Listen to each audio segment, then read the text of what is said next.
Good afternoon. Welcome to another episode with Faye. Hope you guys are doing okay. Very importantly, how is the heat? Because over here it is not funny. But we do pray that this season too shall pass. For your welcome to another episode with Faye. So, very importantly, we will just be diving into the subject for today. Well, our topic for today is what singles should be caught doing before stepping into marriage. The topic of marriage is complex, so we're not going to be taking it in its entirety, but we're going to be taking it in bits and in parts. But I must say, the growing amount of divorce is discouraging and even alarming, so to say. We did ask if these people really knew what they were doing while exchanging vows at the altar. Which is why marriage is not something you jump or stumble into, but it is something you take gradual steps into. Which tracks me to people who see marriage as an achievement. Marriage is not an achievement. It is not an achievement. The fact that your pair are already married, already have kids, doesn't mean that you also have to be married at that particular time with kids. Marriage is not an achievement. It is the reason why a lot of people lose themselves in marriage, and that is not what is supposed to happen in marriage. You must be able to build yourself, prepare yourself. Yes, prepare yourself. Marriage is something you prepare for. And also knowing what you're going into is very, very, very important and essential. What beats me is how people now disregard the vows they made at the altar. Especially that the for better for worse line. They now disregard it. I'm not saying stay in an abusive marriage, which is the reason why you must build yourself and then be able to go through the checks that you should be caught doing in your relationship before marriage, so you don't end up in an abusive home. I'm not saying again stay in an abusive home, but then you see this generation called the Gen Z. They already have their bags packed in their minds, ready to live at the slightest uncomfortability. I would like to laugh here though.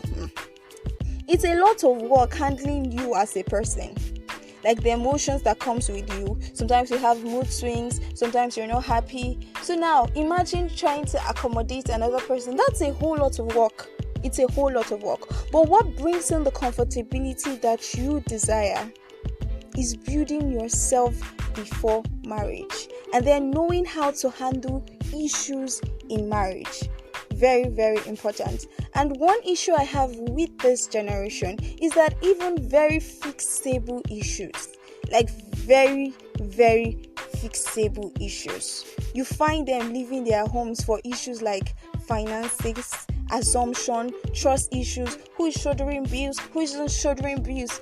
Auntie, uncle, if this was going to be a problem, so why didn't you treat it before going into marriage?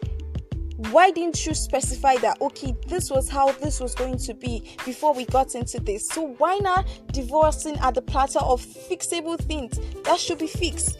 And then the fact that they are not ready to seek and fix these fixable issues are the reasons why homes with broken children, forgetting the psychological effect or trauma you're leaving on your kids. Like it or not, whether knowingly or unknowingly, your children are picking stuffs from your actions. When we go down through the psychological line, they said that when a child is giving birth to, the brain is an empty slate. What makes up whatever comes to be in there is the environment, and then the first people a child gets to meet is what? The family. So imagine your child is definitely picking stuff from you before he even goes out there to meet peer pressure, meet the church, meet whatever religion. It's the family first, which is the reason why we need to know what we're doing before bringing baby lives into it.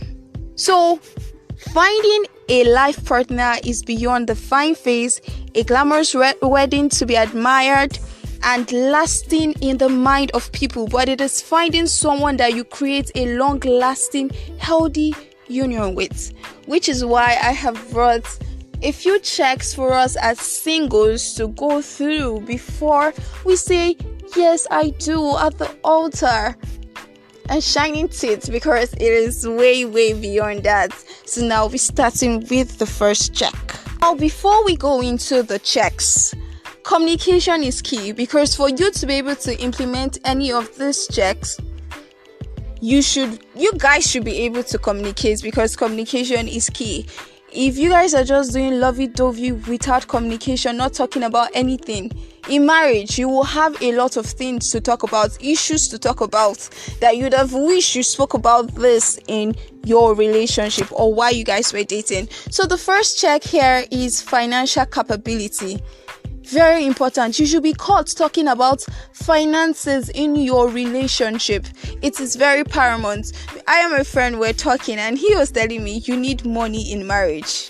Funny as it is, yes, you need money in marriages. A lot of men that complain about women not respecting them comes from the financial aspect. So you should be caught talking about it.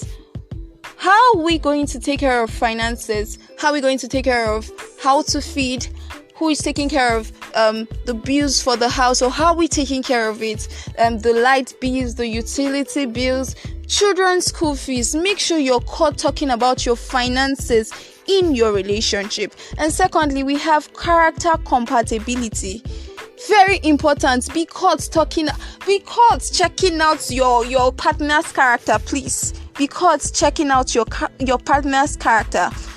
Do not manage anybody's character. Please don't manage anybody's character. If not, in marriage, you're going to have a lot to deal with, and then you're going to have so much issues. There are men who love women that talk back at them. There are men who do not like women talking back at them. So once you know that there is something your partner is doing you're not comfortable with, you've spoken with her or him, and they are not changing, please don't manage it, Egbami, because when you get into marriage, it's going to cause a whole lot of issue. Character is a lot.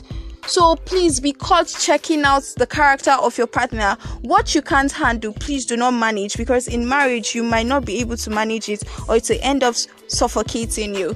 And then thirdly, we have children check. Children check.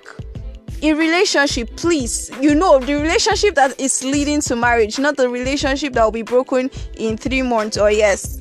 The relationship that is leading to marriage, be caught talking about the number of children you will be having. So, because with children comes great responsibility. How are we going to take care of this child's school fees? Feed this child, make sure that this child is living well. Yes, very important. Make sure you're checking on the amount or number. Not that you get into marriage and then the wife is saying, okay, let's give birth to 3 children so we can be able to take care of them. And then the husband is like, no, my mother gave birth to 7 children. I won't have less than that number. You don't want that. You know you don't want that. So make sure you're discussing these in relationship, and make sure you're getting the opinion of your husband on what he feels. So in case you don't have, because there are men even with religion and Christianity and all, they still see the need to have a male child. So your husband is not calling you somebody or insulting you because you couldn't give birth to a boy. God gives children, and eventually, just in case you don't have kids, make sure you're discussing these possibilities in relationship before you go into marriage. And then we have the book check. Make sure you're reading books. Be caught reading books in relationship. Encourage your partner to read books. There are so many books on marriages. A friend was telling me about a book that the title was What I Wish I Knew Before I Got Into Marriage, that talks to you about how to handle issues in marriage, how to resolve issues without arguing, the importance of apologizing. Make sure you're caught reading books in your relationship. Very important. And then communication, like I already said, be caught communicating. Be caught communicating. Communication is key. Even in marriage, communication is key. Because if you don't tell your husband what is going on, he is not a spirit, and he is not a mind detector or a robotic mind detector to tell what is going on in there or in your mind, you have to say it. So communication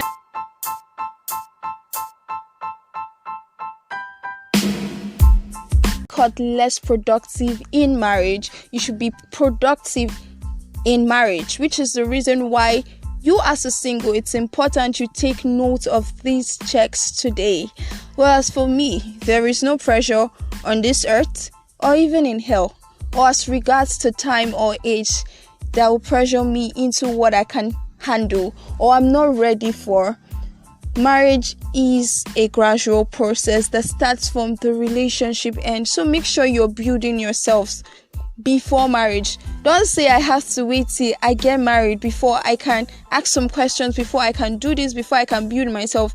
Don't do that in marriage. Do that before marriage. You as an individual, start building yourself. That's what makes a great and healthy marriage that your children can pick lessons from. So let's do that. Thank you so much for tuning in to today's episode. I'm grateful. I hope you enjoyed. I hope you were able to pick out something. Let's become great people with great marriages, with great children. Thank you so much. Do have a lovely day.